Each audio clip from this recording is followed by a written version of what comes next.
Fala, meus irmãos, saudação de paz. Querido, deixa eu te falar alguma coisa.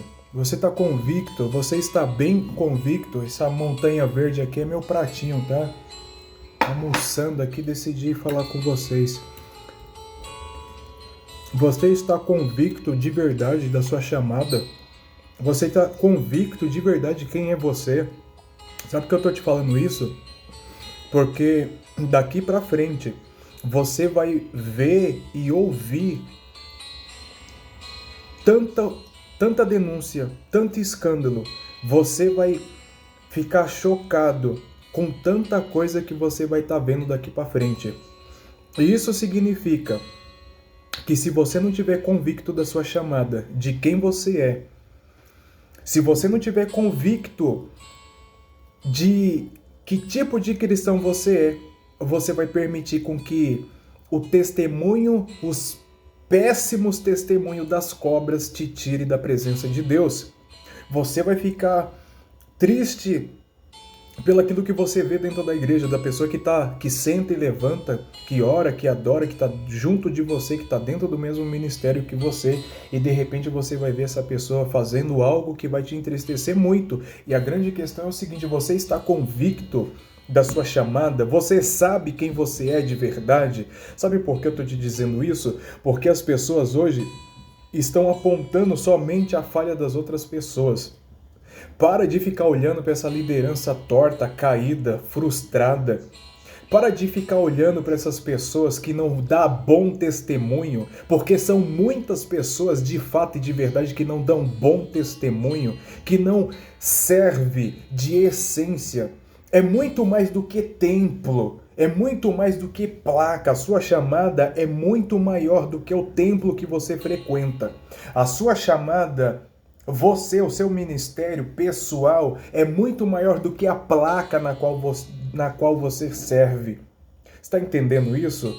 Isso significa identidade. A sua identidade espiritual é muito maior do que isso. Mas sabe o que acontece? As pessoas vão ficar olhando, mas hoje, esses pastores que estão na mídia, essas pessoas são, de fato, se torna referência da maior parte da população. E o que eu tenho observado, o que eu tenho visto?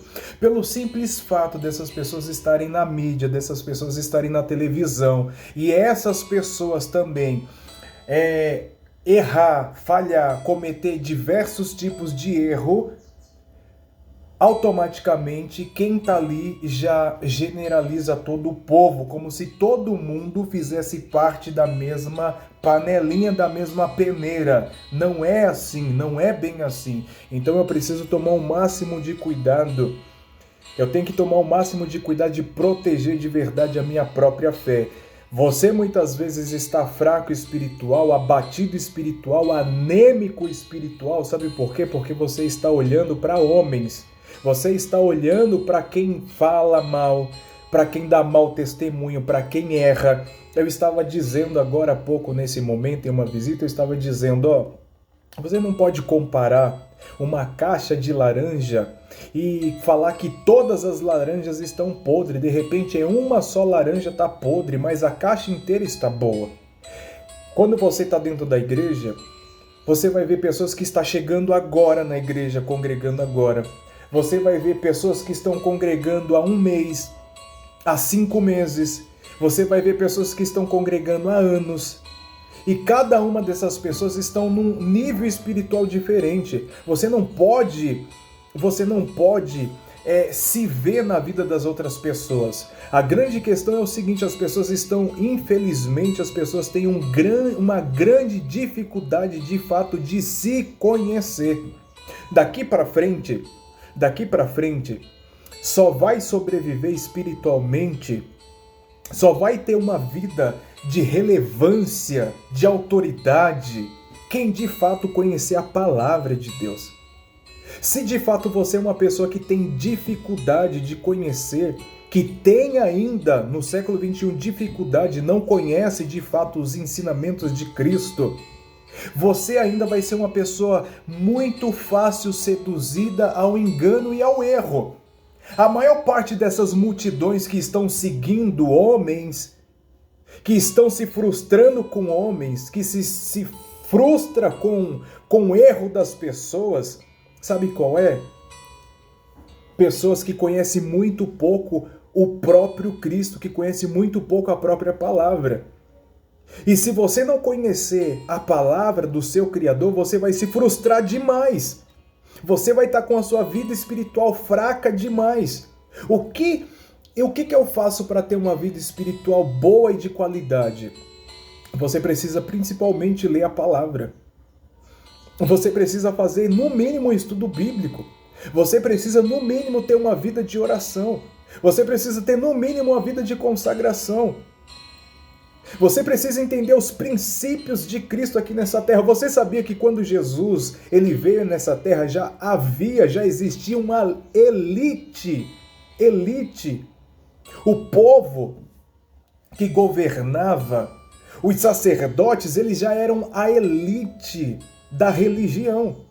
Você sabia que Jesus ele simplesmente não é aceito pela postura, pela conduta? Você sabia que Jesus tinha todos os motivos para ser depressivo? Você sabia que Jesus tinha todo motivo para retroceder?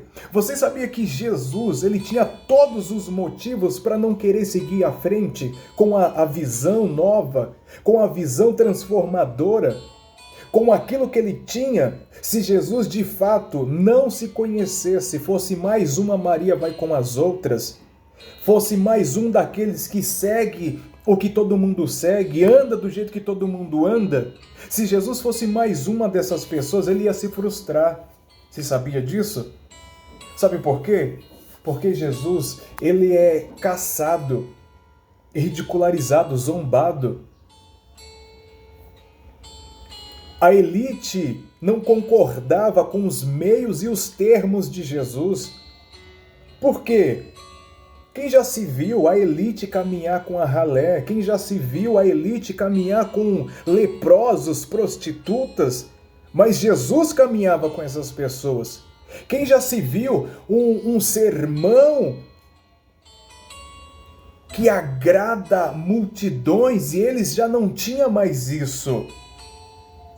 A elite começa a perseguir a Jesus. Você sabia que foi a própria elite do próprio judaísmo? Você sabia que foi a própria elite dos judeus que convocou o povo a acusar Jesus? Jesus tinha de tudo para ser frustrado. Sabe por que ele não foi frustrado? Porque ele conhecia a verdadeira identidade. Sabe o que está faltando para essa geração? Sabe o que falta de verdade para esse povo, para essa geração? Identidade. Se conhecer de verdade. Sabe por quê? Porque as pessoas que estão do seu lado, ela não dá a mínima para você. As pessoas que sentam do seu lado falam mal de você e muitas vezes você se preocupa com quem está te apontando. Sabe por que a sua vida espiritual não cresce? Porque você se preocupa demais com o que as pessoas pensam de você. E o que as pessoas pensam de você não de fato não te representa. E daí? O que ela pensa de mim? Não importa o que ela pensa. O que ela pensa sobre a minha própria vida? E daí? Ela pode pensar, ela tem liberdade para pensar. Ela tem liberdade para falar.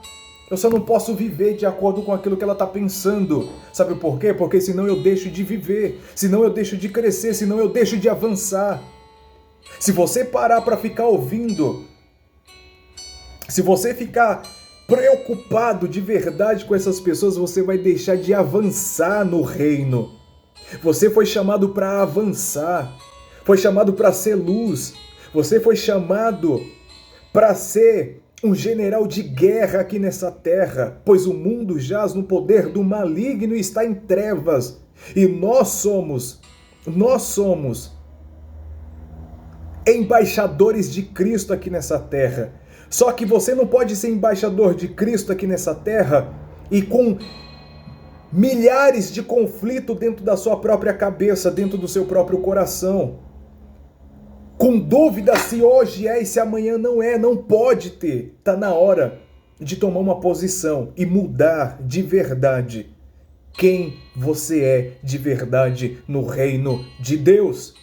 Quem você é no meio do rebanho de Cristo. Quem você é. Quem você é. Você precisa entender e resgatar sua verdadeira identidade. Desbloquear os bloqueios mentais do teu coração. Parar de se preocupar com o que as pessoas acham, com a autoaceitação das pessoas. E se as pessoas não aceitar, não importa se ela não te aceitar. Deixa ela seguir o caminho dela e segue o seu. Faz a sua parte. Desbloqueia. Voa. Voa alto. Voa. Tá na hora de voar, tá na hora de decolar. Mas para isso, você precisa entender que você precisa se revestir da personalidade cristocêntrica sobre a tua vida. Aí você não vai se preocupar com mais ninguém, nem com o que as pessoas pensam sobre você. E você vai avançar violentamente nessa terra e ninguém mais vai te parar. Deus abençoe.